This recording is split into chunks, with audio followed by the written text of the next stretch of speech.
कि हर परिसीमन के बाद रीऑर्गेनाइजेशन ऑफ लोकसभा होना चाहिए, ठीक बात, बिल्कुल। लेकिन वो रीऑर्गेनाइजेशन के साथ साथ लिखा हुआ है परिसीमन के बाद। आपका परिसीमन का जो पिछला आंकड़ा है वो 2001 के बाद परिसीमन हुआ है, डिलिमिटेशन हुआ है। अब आप कह रहे हैं कि हम 2011 की जनसंख्या पे करना चाहते हैं, क्योंकि उसके बाद की जनसंख्या के आंकड़े हमारे पास उपलब्ध नहीं है। आपने जनसंख्या का काम देर से शुरू किया, जनगणना का काम, तो आप उसके लिए इंतजार नहीं करना चाहते, और वहीं से सारा का सारा खेल, सारा का सारा पक्ष और विपक्ष पैदा होता है। क्यों नहीं करना चाहते आप इंतजार? आप 850 की संख्या की बात कह रहे हैं कि हर राज्य के लिए हम 50-50% सीटें बढ़ा देंगे। हालांकि पिछली बार वो आप अमेंडमेंट लेके नहीं आए थे और आप सदन से 1 घंटे की मोहलत मांग रहे थे, लेकिन चलिए मान लेते हैं कि इस बार आप वो तैयारी करके आए होंगे। तो भी सवाल ये है कि जो उससे जुड़े हुए सवाल है, आप खाली एक चीज पकड़ रहे हैं। आपको अगर 5 चीजें पकड़नी है, यानी एक तो उत्तर और दक्षिण के बीच में, छोटे और बड़े राज्यों के बीच में कोई संतुलन बनेगा कि नहीं बनेगा, डिलिमिटेशन करना, सीटें बढ़ाना, डिलिमिटेशन कमीशन का काम है, आपका काम नहीं है। आप डिलिमिटेशन कमीशन की रिपोर्ट आने के बाद उसका रेटिफिकेशन पार्लियामेंट के अंदर कर सकते हैं, this is the simple process.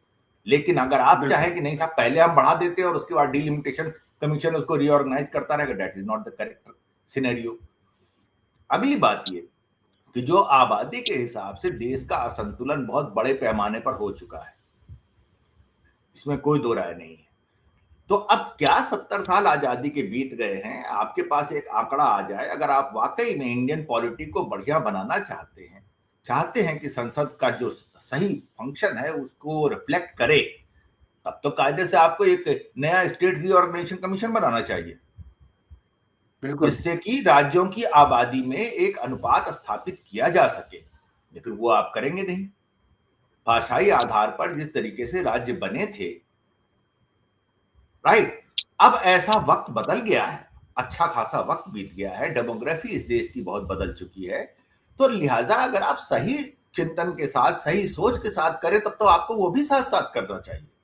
लेकिन खैर वो आप करेंगे नहीं, क्योंकि आपका मोटिव क्या है? आपका मोटिव ये है कि संसद की संख्या को बढ़ा करके इस ढंग का अनुपात विकसित कर लिया जाए जिससे उत्तर के जो राज्य हैं उनका दबदबा इतना ज्यादा हो जाए कि खाली उत्तर के 3-4 राज्यों को भी अगर हम जीत लेते हैं तो उससे हमारी संसद में बहुमत हमें मिल जाएगा, सरकार हमारी बन जाएगी और ये परपिचुअल हमारी चलती रहेगी सरकार।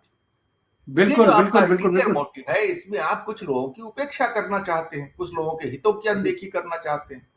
दूसरी बात ये कि दक्षिण के राज्य लगातार अगर आपसे ये कह रहे हैं, और उनकी बात लॉजिकल है कि भाई आप हमारा प्रपोर्शन घटा देंगे संसद के अंदर, तो जो फेडरलिज्म का सारा कंसेप्ट है, वो फेडरलिज्म के कॉन्सेप्ट में तो हमारा जो है, हमारे वैल्यू, हमारी शेयर, हमारा प्रपोर्शन कम हो जाएगा।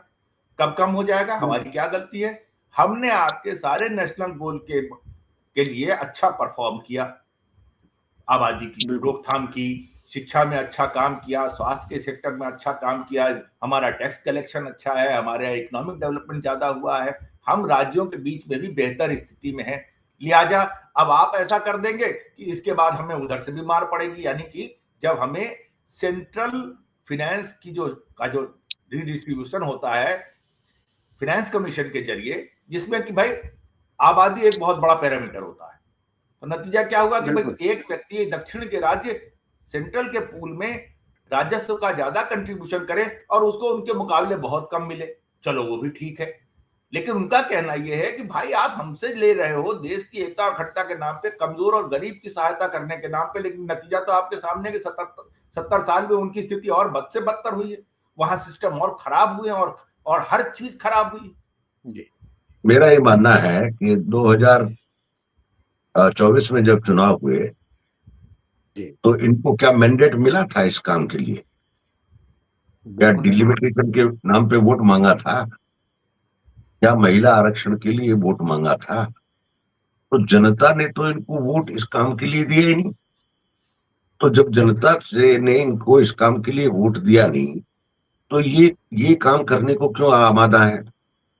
और 850 सीट करने से अगर आप करना भी चाहते हैं तो देश के आम आदमी की शक्ल क्या बदलने जा रही है? क्या जो 30 करोड़ लोग युवा बेरोजगार हैं, क्या जी जी उनको 850 सांसद करने से रोजगार मिल जाएगा?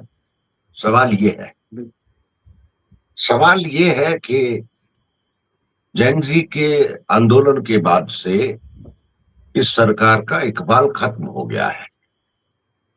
इनको ये इनको ये पता लग गया है कि अब हम जा रहे हैं। अब हम जा रहे हैं तो रुके कैसे? और मजे की बात ये है लखेड़ा जी, ये 850 ही नहीं, चाहे 1250 सांसद कर लें, अब ये 2029 में सत्ता में नहीं आने वाले। तो ये एक्सरसाइज बेकार कर रहे हैं।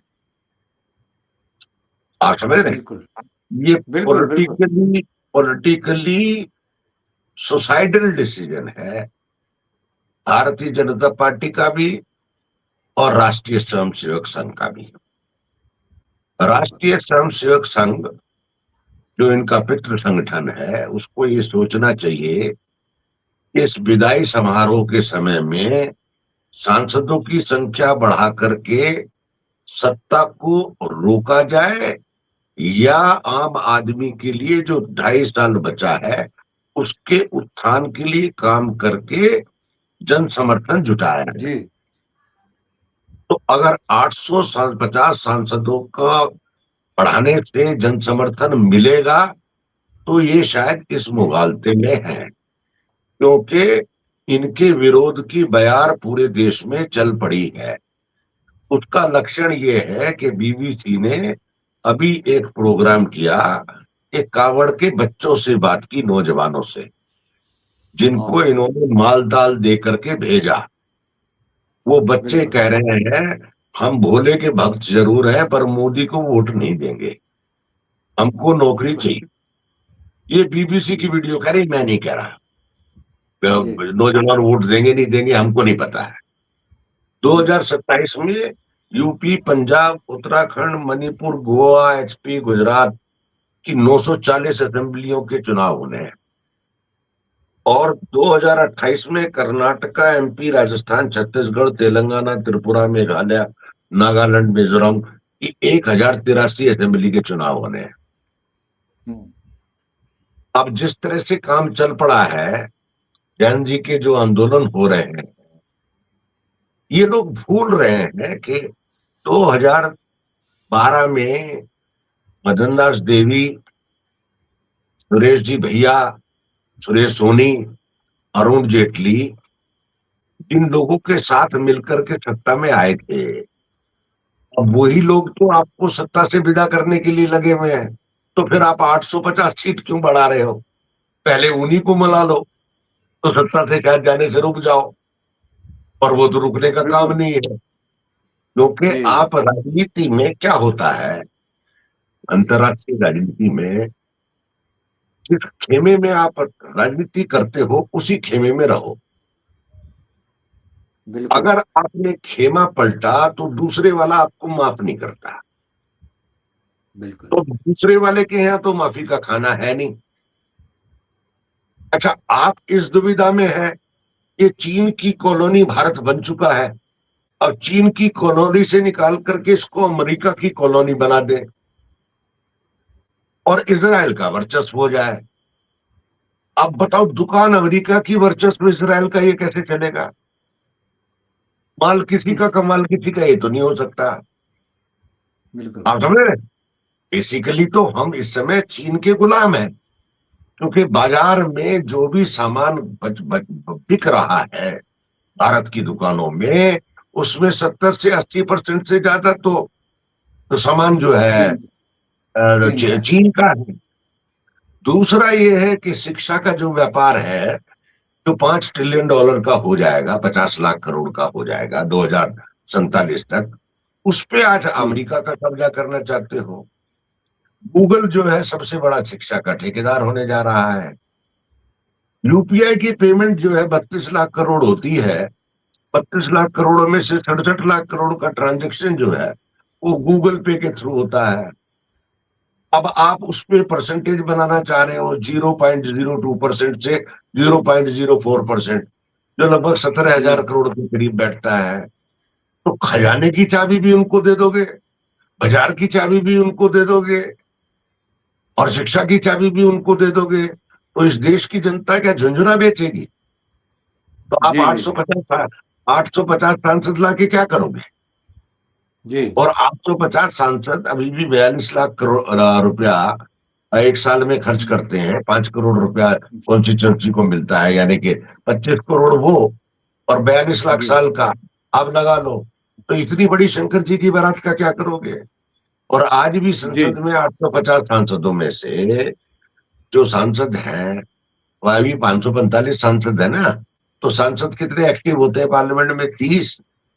आधे एमपी तो सुबह लंगोटा बांध करके मंत्रियों के दरबार करने चले जाते हैं, किसी कॉन्स्टिट्यूंसी वाले की सिफारिश, किसी बेटी का एडमिशन, किसी भाई की नौकरी, किसी का वो। तो काम कहाँ हो रहा है? संसद में चल कहाँ रही है? संसद चला कौन रहा है?